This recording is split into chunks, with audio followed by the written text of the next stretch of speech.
గోవింద గోవింద. అందరికీ నమస్కారం. ఈరోజు మనం సప్తశనివార వ్రతం ఎప్పుడు చేసుకోవాలి, ఎలా చేసుకోవాలి, ఏ విధంగా చేసుకోవాలి, అలాగే ఎలాంటి నియమాలు పాటించాలి, పూజకు కావాల్సిన సామాగ్రి, అలాగే నైవేద్యం కూడా ఏం పెట్టాలి ప్రతి వారం అనేది ఈ వీడియోలో క్లియర్గా చెప్తాను. వీడియోని స్కిప్ చేయకుండా లాస్ట్ వరకు చూడండి. ఇంకా మీకు ఏమైనా డౌట్స్ ఉంటే కామెంట్ సెక్షన్లో కామెంట్ చేయండి.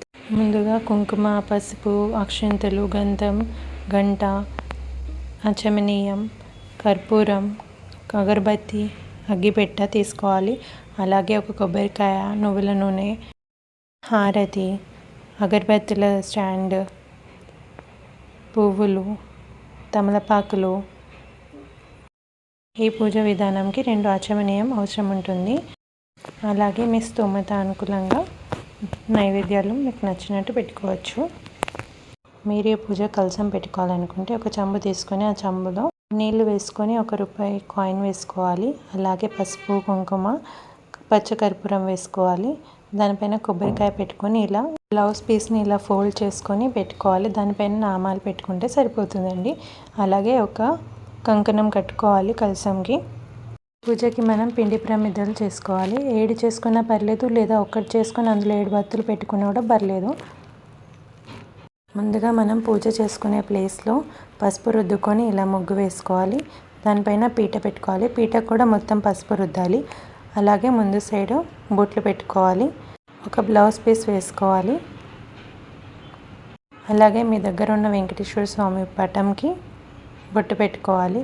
ఇంట్లో ఉన్న విగ్రహాలన్నిటికీ కూడా బొట్టు పెట్టుకొని, మీ దగ్గర గణపతి విగ్రహం ఉంటే దానికే పూజ చేయండి, లేదా పసుపుతో గణపతి చేసుకొని పూజ చేసుకోవాలి. ఇప్పుడు దేవుని పటం డైరెక్ట్గా పెట్టకుండా ఇలా కొన్ని బియ్యం వేసి దానిపైన పటం పెట్టుకోవాలి. ఈ బియ్యాన్ని మీరు పూజ అయ్యాక నాన్ వెజ్ వండిన రోజు వండుకొని తినొచ్చు. ఇప్పుడు ఇలా పటంని పెట్టుకున్నాక మీ దగ్గర రాయి తప్పుంటే అందులో విగ్రహాలను పెట్టుకొని కూడా పెట్టుకోవచ్చు, లేదా ఇలా బియ్యం వేసుకొని దీనిపైన విగ్రహాలను పెట్టుకోవాలి.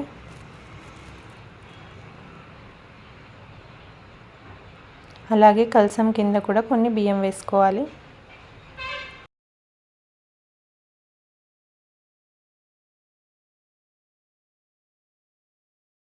ఇలా మీ దగ్గర ఉన్న గణపతి విగ్రహం, తిరుపతి విగ్రహం, లక్ష్మీదేవత విగ్రహం, ఇలా మీ దగ్గర ఉన్న విగ్రహాలను స్థాపన చేసుకోవాలి.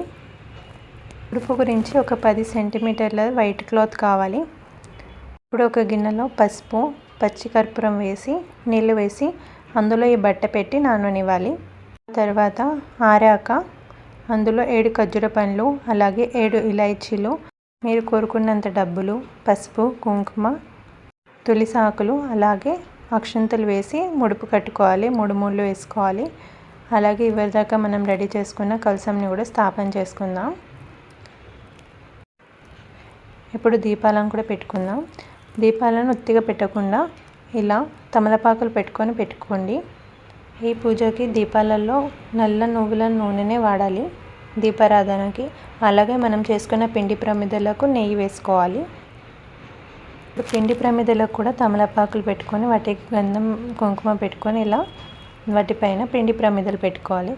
మీ దగ్గర తమలపాకులు లేకపోతే మీరు ఒత్తిగా కూడా పెట్టుకోవచ్చు, పర్లేదు. ఇలా అంతా సిద్ధం చేసుకున్నాక పూజ మొదలు పెట్టుకోవాలి. నేను గణపతి విగ్రహంకి పూజ చేస్తాను కాబట్టి పసుపు గణపతి ఇక్కడ తయారు చేసుకోలేదు. అలాగే గణపతి దేవునికి నైవేద్యం పెట్టడానికి ఒక పండు తీసుకోండి. మీ దగ్గర పండు లేకపోతే ఒక బెల్లం ముక్క పెట్టినా కూడా పర్లేదు. ఆచమనీయంకి ఒక గ్లాస్లో వాటర్ తీసుకొని 2 మామిడాకులు పెట్టుకోవాలి. అలాగే దేవుని ఆచమనీయం గురించి ఒక గ్లాస్లో నీళ్లు తీసుకొని పచ్చి కర్పూరం, ఇలాచి పొడి వేసుకోవాలి. అలాగే హారతి ఇవ్వడానికి హారతి పాత్ర కూడా తీసుకొని పక్కకు పెట్టుకోవాలి. ఇవన్నీ ఇలా సిద్ధం చేసుకున్నాక పూజ స్టార్ట్ చేసుకోవాలి.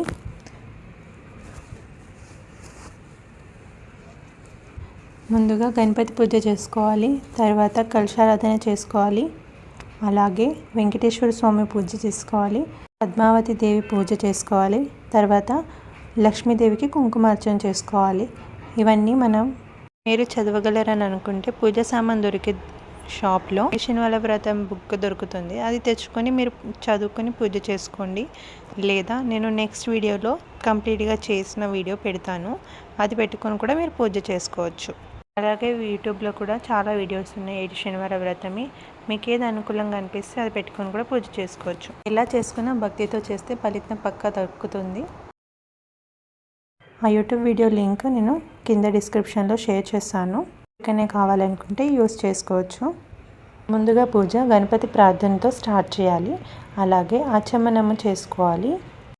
ఆచమనం అయినాక ప్రాణాయామం చేసుకోవాలి. తర్వాత సంకల్పం చేసుకొని కలశారాధన చేసుకోవాలి. కలశారాధన తర్వాత దేవుని స్థాపన చేసుకోవడానికి ధాన్యం, ఆవాహనం, స్థాపనం,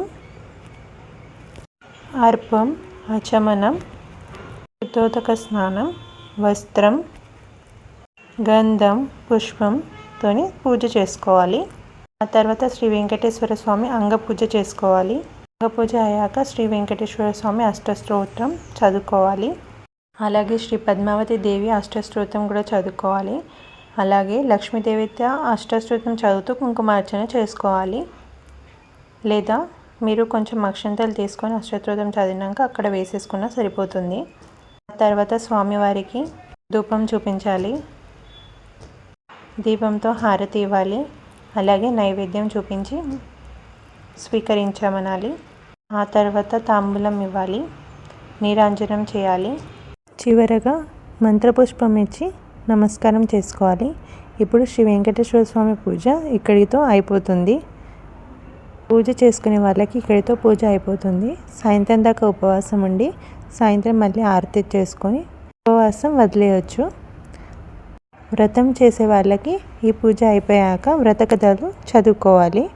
7 శనివార వ్రతంకి అయితే 3 కథలను చదువుతారు. ముందుగా సూత మహర్షి కథ, ఆ తర్వాత కుమ్మరి భీముని కథ, చివరగా దేవదత్త దంపతుల శనివార వ్రత కథ. ఈ 3 కథలు చదివాక ఇక్కడితో పొద్దున చేసుకునే పూజ అయిపోయినట్టే. లాస్ట్గా హారతి ఇచ్చి తీర్థం అందరికీ పెట్టేసేయాలి. ఆ తర్వాత సాయంత్రం అక్కడ ఉన్న ప్రమిదలు అవి తీసేసి అంత నీట్గా క్లీన్ చేసుకొని స్వామివారికి ధూపం చూపించి దీపంతో హారతి ఇవ్వాలి. అలాగే నైవేద్యం చేసింది అక్కడ పెట్టి నైవేద్యం కూడా ప్రసాదించాలి. ఈ విధంగా పూజ చేసుకున్న తర్వాత ఎవరినైనా దంపతులను లేదా పురోహితుని పిలిచి భోజనం పెట్టాలి. మీరు భోజనం ఆ రోజు పెట్టలేము అని అనుకుంటే భోజనంకి అయ్యే దానం ఎవరికైనా ఇవ్వాలి. లేదా పురోహితునికి ఆ రోజు మందం ధాన్యం ఇవ్వాలి. అలాగే కొందరు రోజు పెట్టడం వీలు కాదు అని అనుకున్న వాళ్ళు 7వ రోజు కూడా 7 దంపతులను పిలిచి భోజనం పెట్టుకోవచ్చు. ఈ విధంగా ఆ వారం పూజ అయితే కంప్లీట్ అయినట్టు. ఇదే విధంగా 7 వారాలు చేసుకోవాలి. ఇప్పుడు మీకు కొన్ని క్వశ్చన్స్కి ఆన్సర్ చేస్తాను. ఇవి పూజ చేసుకోవాలంటే అన్ని అలంకరణ సామాన్లు ఇవన్నీ ఉండాలా లేదా చేసుకోరాదా అని చాలామందికి ప్రశ్న ఉంటుంది.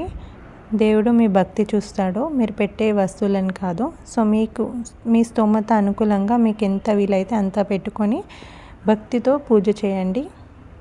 అండ్ అలాగే చాలా వీడియోస్ ఉన్నాయి యూట్యూబ్లో. ఏ వీడియో చూసుకోవాలో కన్ఫ్యూజ్ అవుతుంది. ఒక్కొక్కరు ఒక్కొక్క తీరుగా చేస్తున్నారు అది ఇదని. నేను చాలా వీడియోస్ చూశాను. అందులో ప్రాపర్గా పూజ విధానం చూపించిన వీడియో ఈ వీడియో కింద డిస్క్రిప్షన్లో ఇస్తాను. ఆ అయ్యగారు చెప్పినట్టు ఫాలో అవుతే సరిపోతుంది.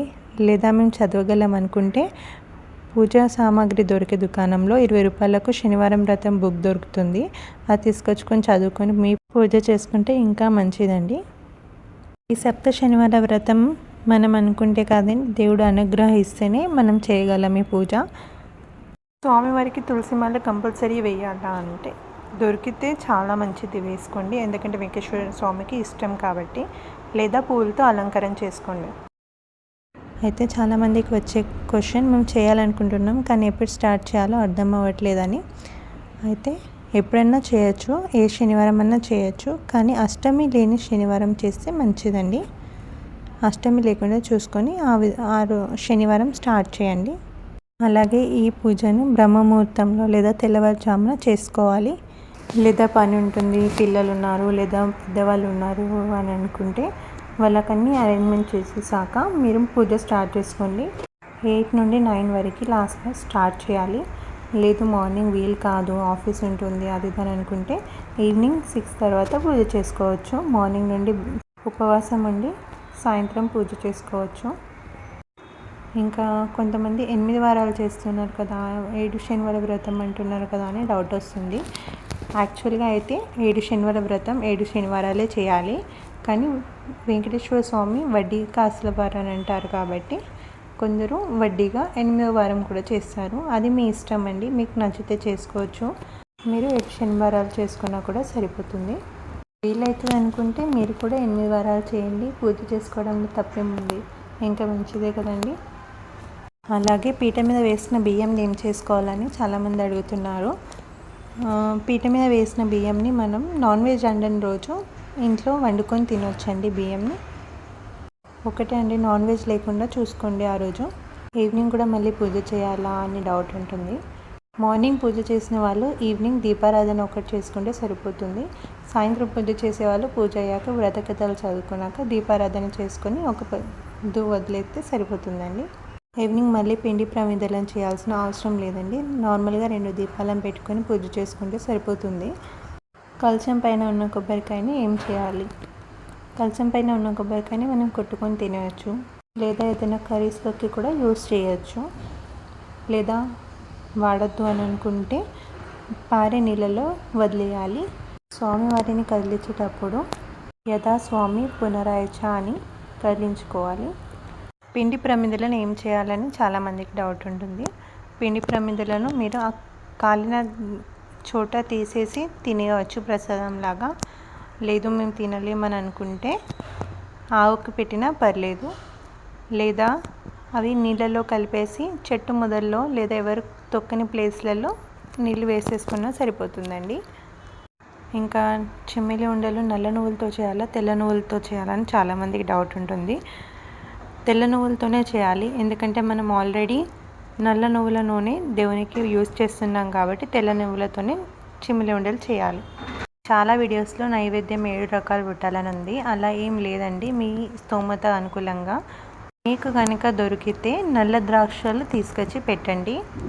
మెయిన్గా అయితే పానకం, వడపప్పు, బెల్లం, చలిమిడి, చిమిలి, లడ్డూలు మాత్రం పెట్టాలి. మిగతా మీ స్తోమత అనుకూలంగా ఉంటే పులిహోర, దద్దోజనం మీకు నచ్చిన ప్రసాదం పెట్టొచ్చండి. పూజ అయ్యాక తిరుపతికి వెళ్ళాలా అని క్వశ్చన్ ఉంటుంది. అవునండి, పూజ అయ్యాక 7 వారాలు 8 వారాలు తిరుపతికి వెళ్ళి ఆ ముడుపు అనేది స్వామివారికి సమర్పించాలి. పూజ అయ్యాకనే వెంటనే వెళ్ళాలని ఏం లేదండి, మీకు వీలైనంత త్వరగా స్వామివారికి ముడుపు అప్పచెప్పాలి. ఇప్పుడు మనం ప్రసాదాలు ఎలా చేసుకోవాలో చూద్దాం. ముందుగా పానకం చేసుకుందాం. దానికి ఒక గిన్నె తీసుకుని అందులో నీళ్ళు వేసుకోవాలి. కొంచెం ఇలాచీ పౌడర్, పచ్చి కర్పూరం వేసుకోవాలి. అలాగే కొంచెం బెల్లం వేసుకొని తులసాకి వేసుకుంటే పానకం రెడీ అవుతుంది.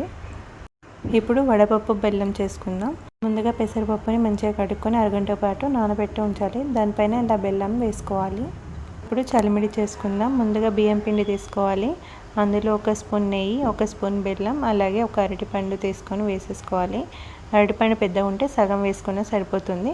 కొంచెం కొంచెంగా పాలు వేసుకొని మంచిగా మెత్తగా కలుపుకోవాలి. ఒకేసారి పాలని వేయడం వల్ల పిండి అనేది మెత్తగా అవుతుంది. అందుకని కొంచెం కొంచెంగా పాలు వేసుకొని మంచిగా కలుపుకోవాలి.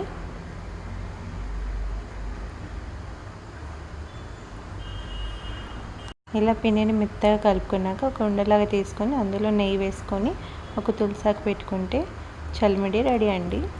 ఇప్పుడు స్వామివారికి పిండి ప్రమిదలు ఎలా చేయాలో చూద్దాం. ముందుగా బియ్యం పిండి తీసుకొని 1 స్పూన్ నెయ్యి వేసుకోవాలి. అలాగే 1 స్పూన్ బెల్లం వేసుకోవాలి.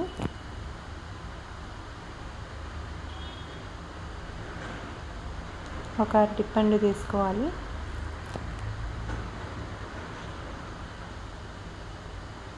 ఇప్పుడు ఇది మెత్తగా అన్ని స్మాష్ అయ్యాక కొంచెం కొంచెం పాలు వేసుకుంటూ మనం ముద్దలాగా చేసుకోవాలి. ఇలా ముద్దలాగా చేసుకొని దాన్ని సాఫ్ట్గా చేయాలి. పగుళ్ళన్నీ వెళ్ళేలాగా కొద్దిసేపటి దాకా పిండిని మంచిగా పిసకాలి.